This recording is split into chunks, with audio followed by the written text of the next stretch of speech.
right then. Let's talk about Gaza. It's a tiny, densely packed strip of land wedged between Israel, Egypt, and the Mediterranean Sea.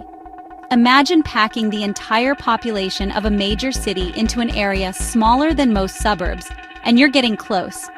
For years, it's been home to over 2 million Palestinians, many of whom are refugees or descendants of refugees from past conflicts.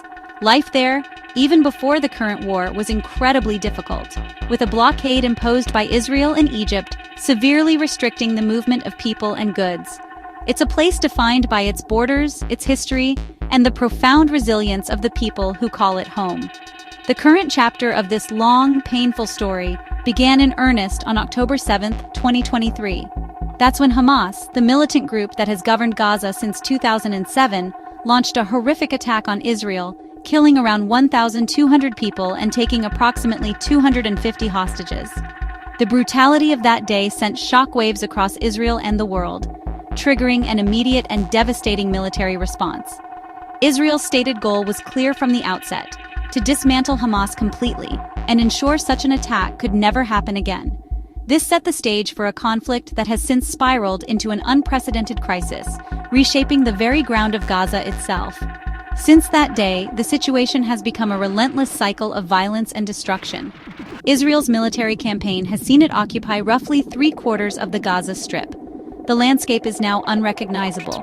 Research from Israel's Hebrew University estimates a staggering 70% of all buildings in Gaza are now uninhabitable. Think about that. That isn't just a war zone. It's the systematic erasure of homes, schools, hospitals, and communities. The human cost is immense, with the Hamas-run health ministry reporting that over 61,000 Palestinians have been killed, a figure that continues to climb with each passing day. Before this latest plan, Gaza was already considered by the United Nations to be under Israeli occupation, a status Israel has disputed since its 2005 disengagement. However, Israel has long controlled Gaza's airspace, its coastal waters, and the flow of everything from food and medicine to building materials. This control has now intensified dramatically. The war has effectively turned the entire strip into an active combat zone, leaving its civilian population trapped in a nightmare with nowhere safe to go. This is the context for Israeli Prime Minister Benjamin Netanyahu's new and deeply controversial proposal for what comes next. So what exactly is Netanyahu's big idea?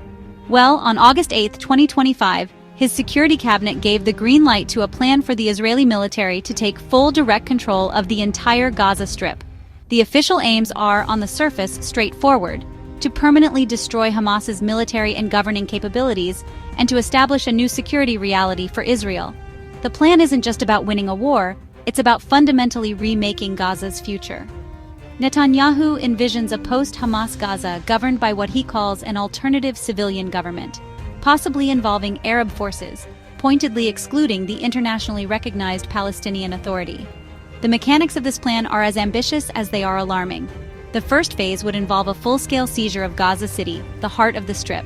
To achieve this, the plan calls for the forced evacuation of around 1 million Palestinians, pushing them towards southern Gaza.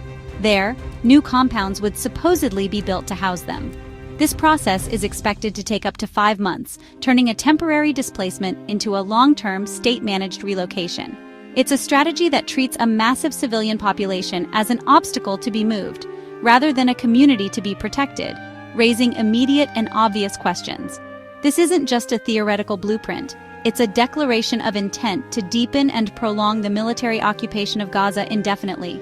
After removing Hamas, the Israeli military would maintain security control for the foreseeable future, essentially becoming the ultimate authority in the Strip.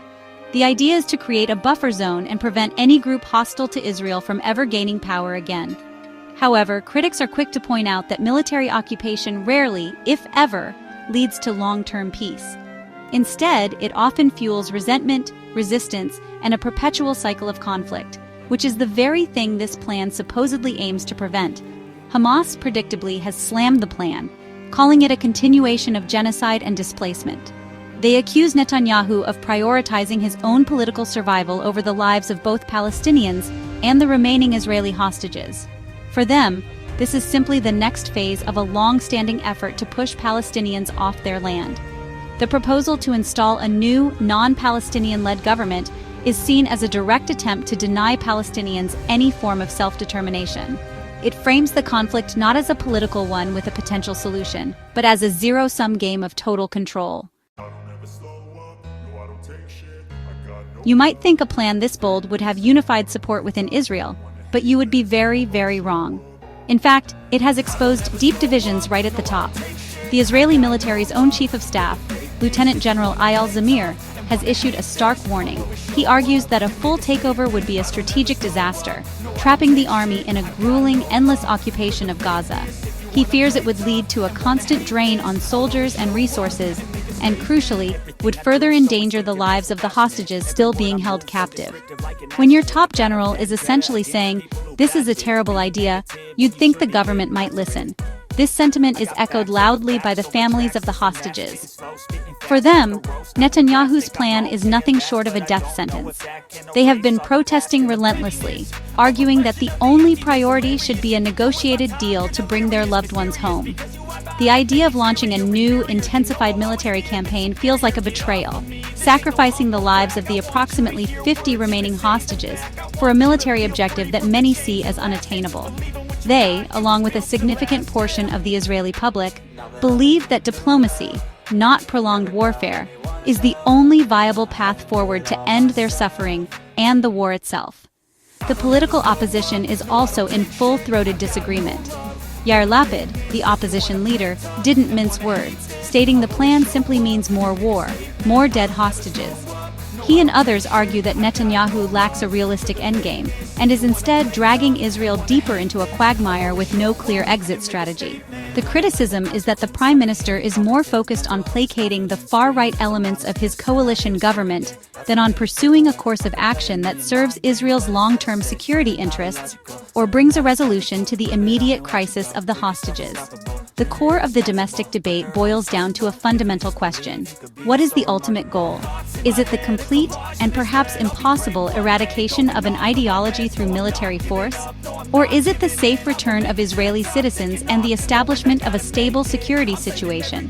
Netanyahu's plan doubles down on the first option, while a growing chorus of military experts, families, and political opponents insists that the second option is the only one that offers any real hope. This internal conflict shows that even within Israel, there is no simple answer and profound disagreement over the path ahead. While Israel debates its next move, the humanitarian situation in Gaza has collapsed into an abyss of suffering. International aid organizations are sounding the loudest possible alarms. The Integrated Food Security Phase Classification, or IPC, has warned that a worst-case scenario of famine is actively unfolding. This isn't a future possibility. It's happening now. As of July 2025, nearly 12,000 children under the age of 5 were recorded as acutely malnourished, the highest monthly figure ever. The UN reports that it is only able to reach a pathetic 3% of the children who need aid. It's a complete system failure. The aid that does exist is failing to reach those who need it most, with tragic consequences. The organization Doctors Without Borders stated on August 7, 2025, that the current aid system has resulted in orchestrated killing, as hundreds of desperate civilians have been killed in recent weeks simply trying to get food for their families. Furthermore, the destruction of infrastructure is almost total. With most homes destroyed and only 1.5% of Gaza's farmland accessible, the basic building blocks of life, shelter, and food have been obliterated for an entire population. This is a man-made disaster on a catastrophic scale. From an international perspective, Netanyahu's plan is ringing serious legal alarm bells. United Nations officials and legal experts have been clear. The forced displacement of over 1 million people constitutes a grave breach of international law. Forcing a civilian population to move to enable a military operation is considered a form of collective punishment, which is explicitly forbidden.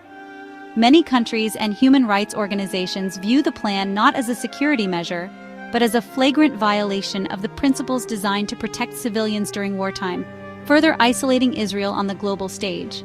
So we're left with a plan that many of Israel's own experts think is a bad idea, that hostage families see as a death warrant, and that the world views as a humanitarian and legal catastrophe. It forces us to ask a difficult but essential question. What does a genuine path to peace and security actually look like for everyone involved? It seems unlikely to be found in more military campaigns, more displacement, and more suffering. Real safety for both Israelis and Palestinians surely has to be built on something other than rubble, hunger, and a perpetual state of war. Thinking about that is, for now, the only thing we can do.